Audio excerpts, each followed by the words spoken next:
Chapter 93, Machines and Armies. Marcus had taken a vacation day from Presley Guns to focus entirely on Valdres preparations. He'd spend hours in the modern world studying online tutorials about basic clothing construction, drawing diagrams of shirt and pants patterns, and researching industrial sewing machine operations. Every piece of information could be crucial for establishing their textile business in a world without electricity or modern manufacturing. When he returned to Valdres, Marcus brought detailed sketches and operational instructions that he'd carefully translated into medieval terms. The sewing machine prototypes sat in their warehouse workshop, waiting to transform theoretical knowledge into practical production capabilities. Zara, come look at these designs. I figured out how we can operate the machines and what types of clothing will be most profitable to produce. Marcus called as he spread his drawings across the workbench. Sarah examined the sketches with her characteristic intensity, quickly grasping the mechanical principles involved. These make sense. The threading mechanism works like our printing press, but with different materials. I think I can teach the gentlemen how to operate them properly. The key is starting with simple garments. Once everyone understands the processes, we can move to more complex designs. Marcus explained, pointing to basic shirt and pants patterns. They spent the morning setting up the textile operation in the warehouse space behind their shop. The sewing machine prototypes required careful adjustment and testing before they could trust them for production work. Sarah demonstrated each step methodically, ensuring that Marcus's female relatives understood both the mechanical operations and the quality standards they needed to maintain.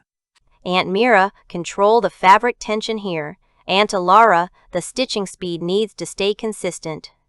Sarah instructed with patience that impressed Marcus. She'd developed real leadership abilities over the past months. Meanwhile, the men began operating the thread-making machine, learning to produce consistent raw materials for the sewing operations. The division of labor made sense culturally and technically, though Marcus was careful to ensure that everyone understood they were pioneering completely new manufacturing methods. "This is remarkable," his mother Elara said as she guided fabric through the sewing machine for the first time. "We can make more clothing in one day than we used to produce in a week by hand. And the quality is much more consistent," added Aunt Mira, examining the straight stitching that the machine produced. Customers will pay premium prices for this level of craftsmanship. No, we will sell lower prices. Cost is near zero anyways. I want people of Drakmore to live comfortably in the winter. Aunt Marcus explained. As the family worked to master their new equipment, Marcus felt satisfaction, seeing his dual-world knowledge create tangible improvements in their lives. But the pleasure was interrupted when Sarah asked about Palwyn's absence. "Where's Palwyn today? She usually helps with any new projects." She's receiving specialized training for her unique abilities. Tom is helping with that process. Marcus replied carefully, not wanting to reveal the defender's existence to too many people. Aldrich looked up from the threading machine with concern. What about the Malachar attack information you mentioned? Have you learned anything more specific? Marcus gave vague explanations about gathering intelligence and preparing defenses, but he could see that both Sarah and Aldrich were growing frustrated with his evasiveness. They deserved more complete information, but revealing Celestine's cosmic warnings or the defender's military preparations could create problems he wasn't ready to handle. I'm working with people who take the threat seriously. When I have concrete information, I'll share it immediately. The afternoon passed productively as their textile operation began producing its first finished garments. The clothing quality exceeded anything available in Drakmore's local markets, and Marcus could already envision the profits they'd generate once production reached full capacity. But his satisfaction was interrupted when he noticed movement outside their workshop. Looking through the window, he saw a figure approaching who wore the distinctive clothing of a defender's messenger. I need to step outside for a moment. Marcus told the others, trying to appear casual while his heart rate sped up. Messages from the defenders could only mean intelligence about Malachar's movements. The messenger was a young woman with the focused intensity that characterized all the defenders' students. She approached Marcus with military efficiency.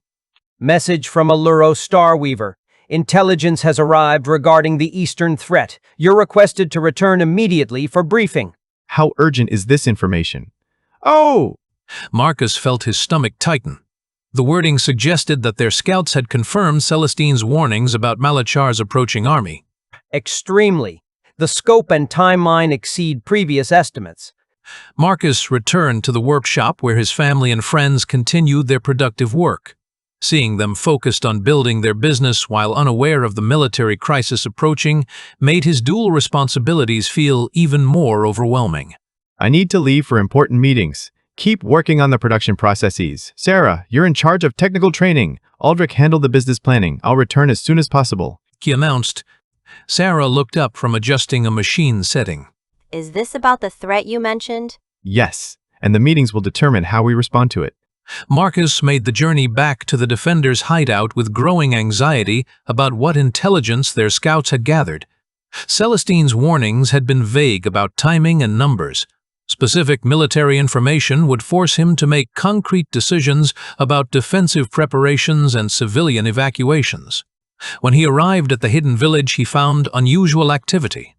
More people were present than during his previous visit, and everyone moved with the focused urgency that preceded major military operations. Han greeted him at the forest entrance with uncharacteristic seriousness. Marcus, the intelligence our scouts gathered is worse than we anticipated. Alluro is briefing everyone in the main hall. Tom was already present when Marcus entered the meeting space, along with Palwin and approximately 30 defenders, students, and instructors. The atmosphere felt like a war council preparing for immediate action. Thank you for returning quickly. Our Eastern scouts have confirmed your warnings, but the scope exceeds what any of us expected. Alluro said as Marcus took a seat. She gestured to a hand-drawn map showing the region between Malachar's territories and Drakmor. Red markers indicated enemy positions and movement patterns that painted a clear picture of approaching invasion. Approximately 90,000 troops are camped at 15 days marching distance from the city. Our scouts estimate this represents only about 1/10 of Malachar's total available forces. Han leaned forward with professional interest. Why would he commit such a small portion of his army? Either he's underestimating our defensive capabilities, or this is a probing attack designed to test our responses. Marcus thought about Celestine's assertion that Malachar himself was leading this campaign. Maybe he doesn't think he needs overwhelming numbers.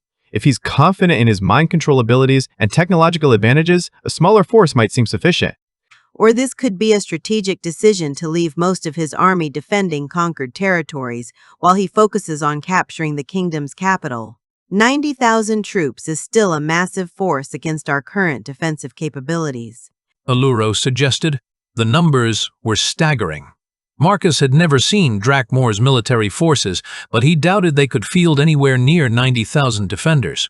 Even if they mobilized every able-bodied citizen, they'd be facing professional soldiers with superior equipment and magical support. What's our timeline for defensive preparations? Marcus asked. 2 weeks maximum before advanced scouts reach the city's outer districts. 3 weeks before the main force arrives. Han replied grimly.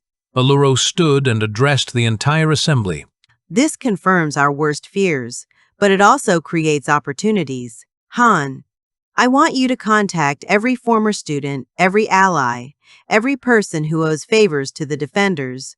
We need to call in every resource for the city's defense. She turned to Marcus with determined intensity. You need to convince the city's leadership to take immediate defensive measures without revealing our existence. The fewer people who know about us, the better. We need to remain a surprise element in both defense and potential offensive operations. Marcus felt the weight of impossible coordination requirements. He had to warn Lord Hammond's sister Cora and potentially the king about an approaching army without explaining how he'd acquired the intelligence. He had to prepare his family and business partners for siege conditions without creating panic. And he had to coordinate with the defenders while maintaining their secrecy. What about Palwin's training? Has she made progress with portal abilities? Marcus asked. We've found methods to help her harness portal opening without completely exhausting herself. She can now create small openings within our local area without fainting. It's limited, but it's progress. Alluro nodded with cautious optimism. The mental connection with Tom has been crucial. Han added, He can provide the directional focus she needs while she handles the magical execution. Together, they're developing capabilities that could prove invaluable.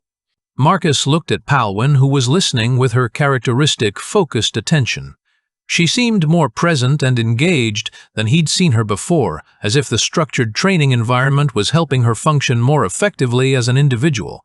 How quickly can we expand her capabilities? Unknown. Portal magic theories suggest she should be able to transport people and supplies across significant distances, but pushing too hard could damage her ability permanently. We're balancing development speed against safety concerns, Alluro admitted. The meeting continued for another hour as they discussed logistics, communication protocols, and contingency plans. Marcus left with detailed instructions for coordinating with city authorities while maintaining operational security about the defenders' involvement. After the meeting, Marcus saw Palwin at a bench under a tree, gazing upwards. He approached her and sat beside her. Palwin turned her focus to Marcus but didn't say anything.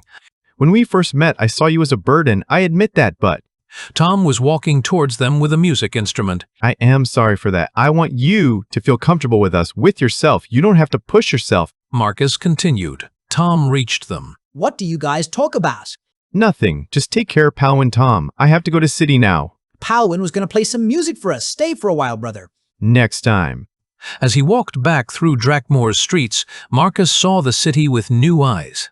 In less than 3 weeks, these walls could be under siege by an army of 90,000 soldiers led by a dark wizard with mind control abilities. Most of the people around him had no idea that their world was about to change forever. The weight of cosmic responsibilities suddenly felt less important than the immediate challenge of saving everyone he could see. Celestine's missions and world seeds would be meaningless if Malachar conquered the kingdom and enslaved or killed everyone Marcus cared about. 2 weeks to prepare for the largest military crisis in the kingdom's history. 2 weeks to coordinate resistance efforts while maintaining multiple cover stories.